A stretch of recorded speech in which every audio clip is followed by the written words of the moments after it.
Donc la suite sur la collinéarité des vecteurs, on a deux propriétés très importantes à voir. La première sur le parallélisme de deux droites. Comment justifier à l'aide des vecteurs que deux droites sont parallèles. Si on prend le cas des droites AB et MN, ces deux droites seront parallèles si et seulement si les deux vecteurs AB et MN sont collinéaires.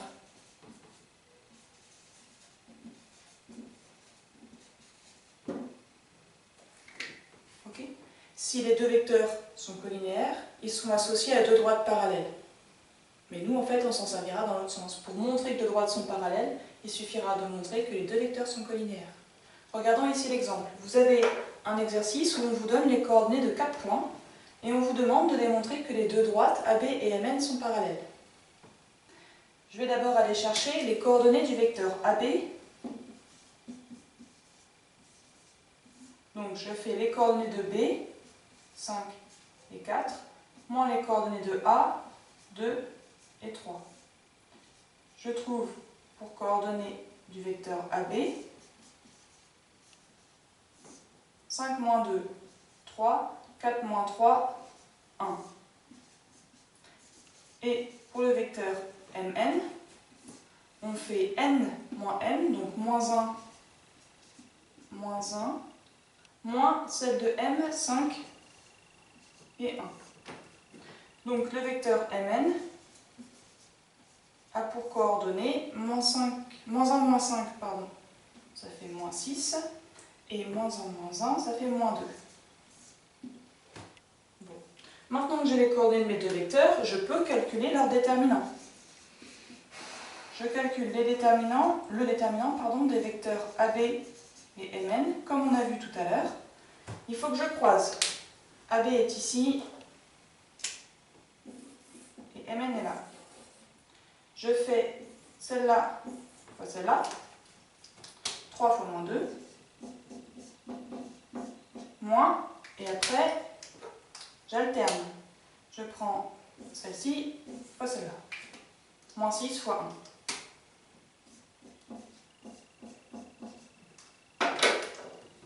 Okay. L'abscisse de l'une, l'ordonnée de l'autre, l'abscisse de l'autre, l'ordonnée de l'une. Okay. Du moment qu'on croise, on ne se trompera pas.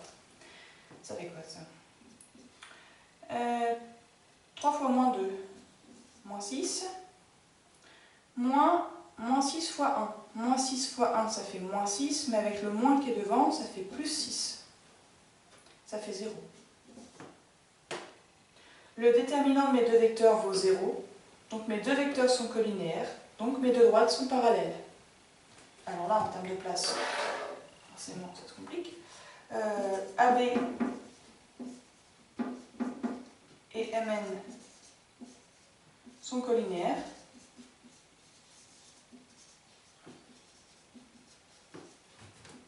Et de là, on peut directement conclure que les deux droites sont parallèles.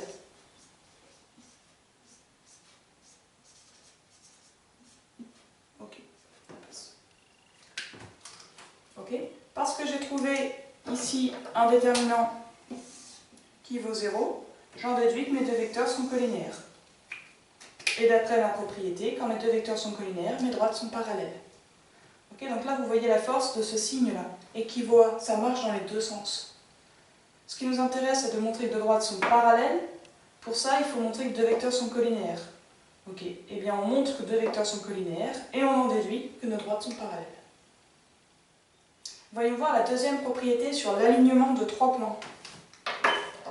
La propriété est la suivante. Les points A, B et C sont alignés si et seulement si, en théorie c'est si et seulement si deux vecteurs à partir de ces 3 points sont collinéaires. On pourrait prendre les vecteurs BA et BC, ou CA et CB. Okay. Là, de manière logique, dans le cours, j'ai pris AB et AC. Mais c'est juste parce qu'il fallait en choisir deux. Donc AB et AC sont collinéaires. Est-ce que j'ai la place de l'écrire? Oui, je pense.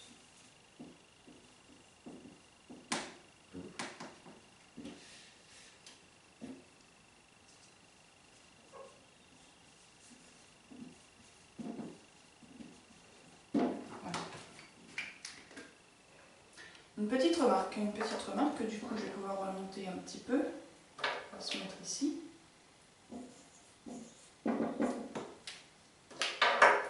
Quand nous on a vu que AB et AC sont collinéaires,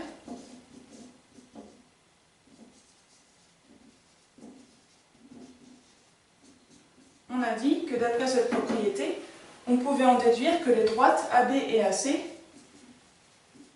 étaient parallèles. Ok ? Les droites AB et AC sont parallèles, or, je vous ferai remarquer que ces deux droites ont un point en commun. Toutes les deux passent par le point A. Donc on a deux droites qui partent de A et qui ont la même direction. On a deux droites qui partent d'un point A et qui ont la même direction. C'est deux droites confondues. C'est pour ça que nos deux points, ici B et C, ils vont être alignés avec A. Ok, il n'y a pas d'autre moyen. Donc ici, c'est une petite démonstration en fait. Or, ces deux droites ont le point A en commun, donc les points A, B et C sont forcément alignés.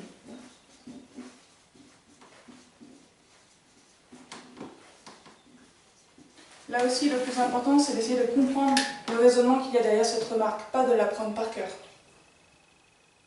Voyons maintenant un petit exemple d'application. On nous donne les coordonnées de 3 points et on nous demande si ces points sont alignés ou pas. Donc, ils seront alignés si on aura deux vecteurs collinéaires. Donc, on va chercher les coordonnées de nos deux vecteurs, par exemple AB et AC. AB, je prends les coordonnées de B, 7 et 0, moins celles de A, moins 4 et 3. J'en déduis les coordonnées du vecteur AB,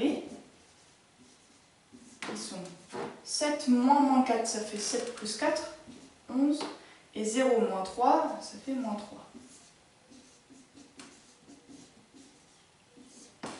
AC, je mets les coordonnées de C, moins celles de A, moins 4 et 3 on a dit.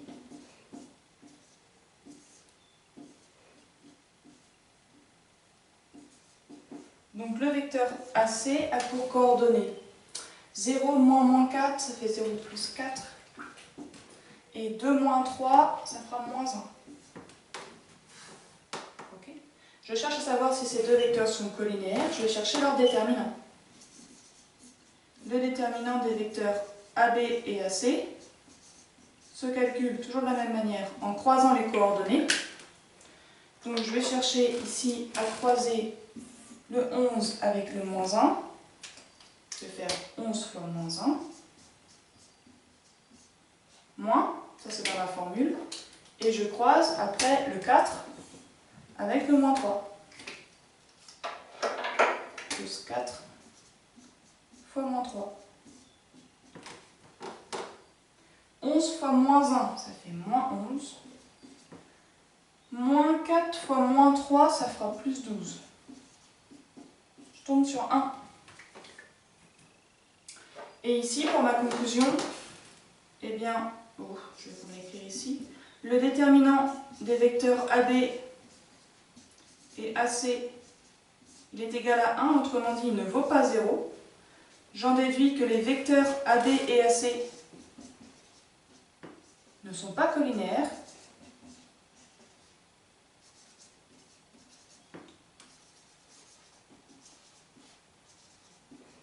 Et si ces vecteurs ne sont pas collinéaires, eh bien j'en déduis que mes 3 points, ça va être compliqué, ne sont pas alignés.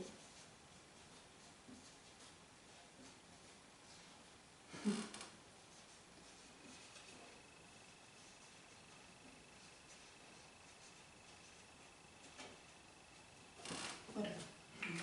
Alors vous avez la version complète aussi dans le document de cours, mais c'est plutôt pas mal. On fait nos calculs de coordonnées de vecteurs, on calcule notre déterminant. En fonction du résultat, s'il vaut 0 ou pas, on a notre conclusion.